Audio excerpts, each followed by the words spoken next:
StarCraft 2 is already 12 years old, and throughout that time we've seen a lot of players and content creators who put a lot of time and effort into this beautiful game. Sadly, not all of them stuck around, but most of their videos are still available, and they are still great to watch. Today we'll go through the list of the most influential and interesting creators that once used to be a big part of the StarCraft 2 community. I'm like 2 problems away from just getting wasted on this stream to deal with it, but okay. Back in 2013, StarCraft 2 relied mostly on Blizzard events such as WCS, as well as DreamHacks and other big tournaments, but it wasn't enough for the number of professional players StarCraft 2 had. BaseTradeTV covered this weak spot, and Rifkin, the founder of the channel, organized a large list of tournaments. They usually featured a small prize pool, which actually gave somewhat steady, even if small, income to a number of pro players, and which of course had some great prizes and great fun. Rifkin and Zopigrab were fixtures of the scene and showcased the kind of future of small, independent tournaments that the scene might morph into at some stage. In short, they really helped the community a lot. But despite things going great for the channel, the team faced a lot of challenges throughout its career. Mostly due to Rifkin, who would often lose his temper quickly if there was an issue with players or viewers. It was hard for him to keep his cool when somebody broke the rules or said something negative about BaseTradeTV. Eventually, with years passing by, the reputation of Rifkin and his channel was getting worse and worse, and many casters who once worked with him chose to take up other projects. For example, Zombiegrab became a constant part of WCS desk, while Rifkin was barely invited anywhere due to his toxic past. In 2018, there was a resurgence of StarCraft 2 content. The game went free to play, and a lot of new casters and content creators appeared, including Wardy, Rotterdam, and some others. Most of them were eager to host their own cups and leagues, and this way the significance of BaseTradeTV started to decline, as well as the viewer count. In 2020, Rifkin was practically left alone, and the channel eventually closed down. He still streams other games on Twitch though, and for more information about drama and scandals with BaseTradeTV, check out this video. Alright, ladies and gentlemen, welcome back. This is HDStarCraft, and I'm back for Game 2 here. HDStarCraft was the pioneer of StarCraft 2 casting. It was one of the first channels that introduced regular StarCraft 2 casting on YouTube. Alex, the author of the channel, would upload at least a video per day, featuring a lot of great players from different regions. The channel was growing rapidly for the first couple of years, reaching hundreds of thousands of subscribers, and it all seemed great. Alex was even invited to cast some events offline, like IPL for example. However, he faced a backlash and criticism for his play-by-play casting style and lack of in-game knowledge. HDStarCraft nevertheless continued to make content and enjoyed his growth. Everything seemed fine, but at one point in 2013 he chose to quit the game. He didn't say goodbye and never explained the reasons for that. Later his brother shared the information, and it turned out Alex switched to play poker professionally, and he just grew tired of StarCraft and he didn't believe the game would get bigger in the future. His channel is still up though, and you can watch a huge collection of StarCraft 2 games, mostly from the Wings of Liberty era. Good evening, ladies and gentlemen, this is Novawar. And I'm an angry black man. And I'm an angry Batman. Alright. LagTV was a group of people, including Novawar, Panic Switched, and the more famous Maximus Black, who started making StarCraft 2 content on YouTube already in 2010. They were usually casting games, mostly bizarre ones. The flagship of their channel was When Cheese Fails, a series of amazing games with unpredictable results. They managed to get amazing views, sometimes over 1 million per video, and unlike other, more professional casting channels, LagTV revolved around a friendly, hangout-like atmosphere with funny jokes and home story cup-like casting. He realizes there's no extractor there.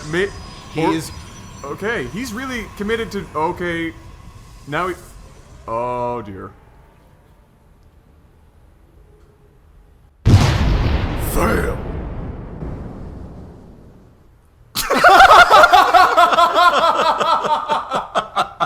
Sadly, the channel took a hit in 2014 when StarCraft 2 started to decline on all platforms.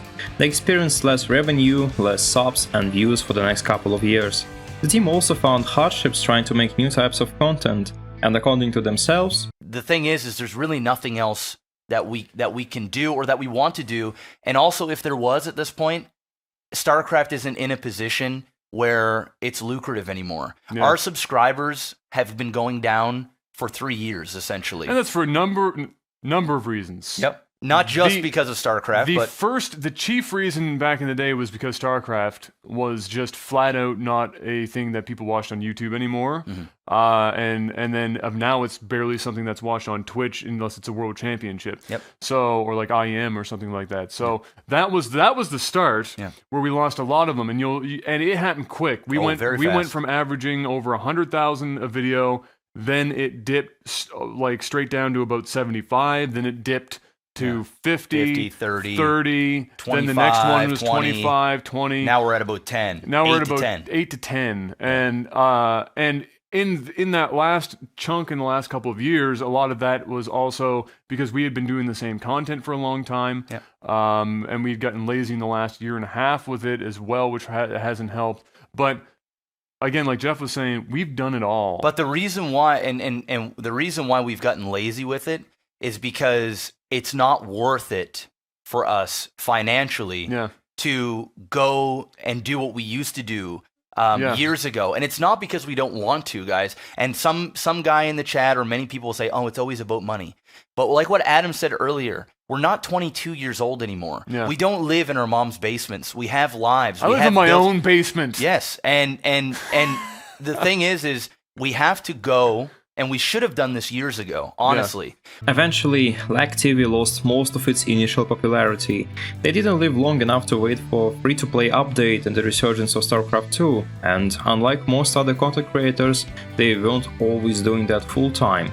They had jobs, families, and other stuff to take care of. So in 2017, LagTV chose to move from StarCraft 2. Hey everybody, PsyStarCraft here with game number 3 finally between Idra and Kiwikaki. PsyStarCraft 2 was doing a lot of nice casting, including a lot of first-person streams as well as tips and tricks on how to become a better player in StarCraft 2. He had a good rate of growth in the early days of StarCraft 2 and many people enjoyed his casting skills as well as many funny jokes. However, after some time, PsyStarCraft 2 started to dislike the game. He was playing Zerg, and in many of his casts people noticed a lot of hatred towards balance issues and other races. One guy even made a Reddit post about it and how toxic it sounded in some cases. Nevertheless, he continued his work up to a certain point. While doing StarCraft 2, he was also busy with his real-life job and he also had a girlfriend. Eventually, one day in 2015, he stopped uploading StarCraft 2 and switched to playing other games. It was also the time when StarCraft 2 had its lowest numbers, so it perhaps made sense. In 2019, PsyStarCraft tried to make a comeback, but it didn't last for long. The Overlord will serve as a retard magnet, drawing out the Protoss army from his base, and then my Lings will come in from behind to hold the army in place while I thrust my mighty roach dick. Destiny was the most charismatic streamer of StarCraft 2. He was a pure legend, a great character who brought a lot of entertaining value to StarCraft 2. Destiny was famous for his jokes, live commentary during his ladder sessions, and, of course, his rage. Cam, we got this. Force field, do it. Cut the army in half. What the fuck is that shit, Cam? What is that shit? Destiny was also the first big content creator to point at flaws of Blizzard and StarCraft 2 as a game.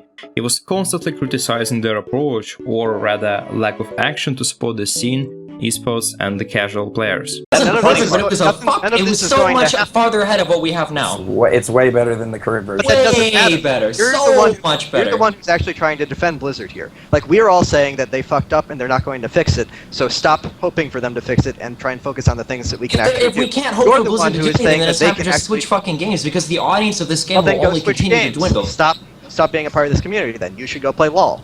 We are going to play this game and we're trying to make it as good as possible, because Blizzard's not going to do shit, so we're going to. Well, so, is there a way? Okay, shut the fuck up so instead of okay, first off, we don't need to like get into all this shit, but yeah, I think I just realized actually what we're gonna do. This is the plan, okay? We continue to do nothing and wait, and eventually all of the Korean players are going to be switching over to LoL because Korea is huge on that shit now. And then once they switch over, people like Idra and In Control can go back to winning tournaments. I think that's the plan right now. I love you guys very much. Peace out. How important do you think the whole casual, having the whole casual, I guess, argument for making StarCraft 2, I guess, better for the lower level folks, or trying to attract more people to start playing again, right? Because we've had such an exodus actually of viewer or users of StarCraft 2. I almost feel like this is like a lesson that you learn in history. Like, it's common sense. Like, look at the Betamax versus VHS. Like, Betamax was a superior format in every single way, but VHS, you know, was the one that was more aggressive with their marketing. And what did we end up with? You know, that became the prominent thing. And I mean, it's the exact same way. Like, StarCraft 2 might be a better game than other things, but if it doesn't get widespread acceptance, like, you're always going to have a worse scene as the result of it.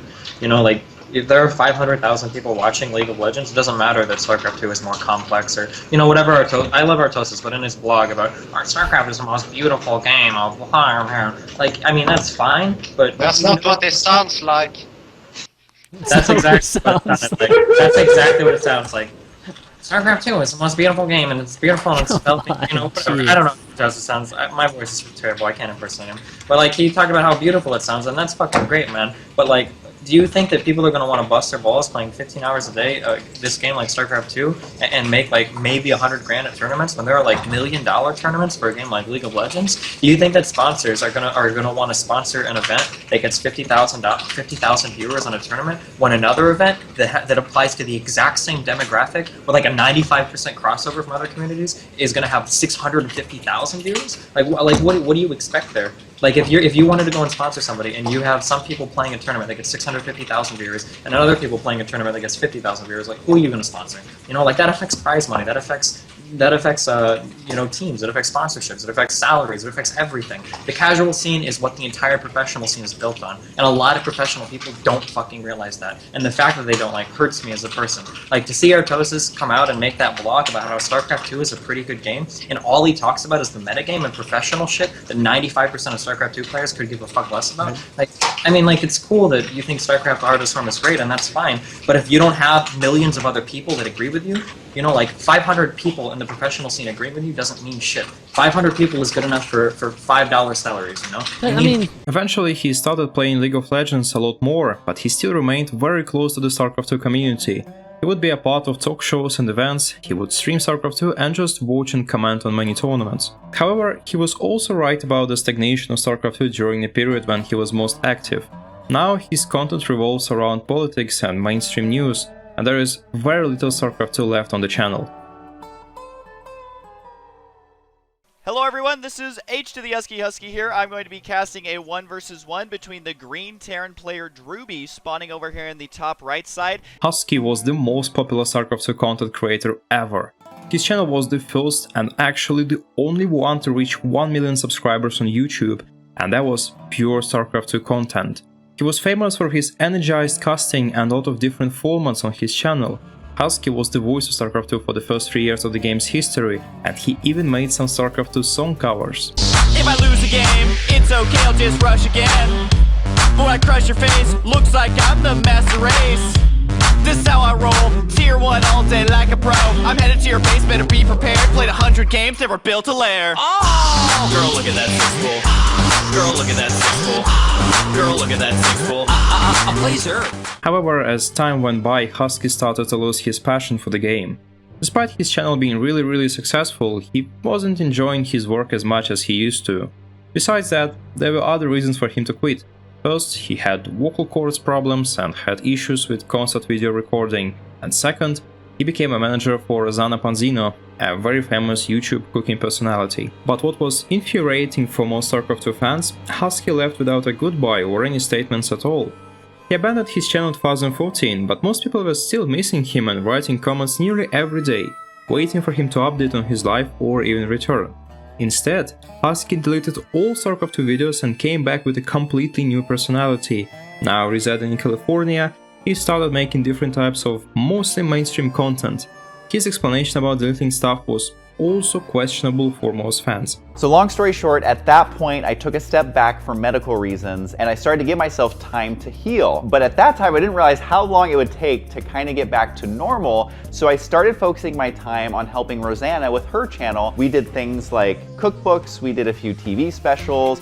Every single video on her channel I've been involved with in some way, and as someone who's okay with being in front or behind the camera, to me, I was being creative and I was creating things that I love. And on my gaming channel, I never made a goodbye video, this is it video, because I always thought that I would return. And before I knew it, it had been months and even a year since my last video. And the one frustrating thing for me is my vocal cords just were not getting better, and every time I would try and record something and come back, it just wouldn't work. I wouldn't be able to complete it. And my mistake was not updating people as to what was happening. To me, I felt like I was still creating things, but looking back, I realize now that I should have definitely updated people better. I need to be better about communication, and that is something that I will work on moving forward, whether I'm in front or behind a camera, just trying to keep people updated. Which leads us to the other most commonly asked question, which is, why did I delete my gaming channel? Really, it's just part of my creative process. It's how I've lived my life for as long as I can remember. As I move on to the next phases of my life, I tend to just really focus on that. I create something new, I love it, and then I rebuild it as something else. It really is just who I am and how I've always been.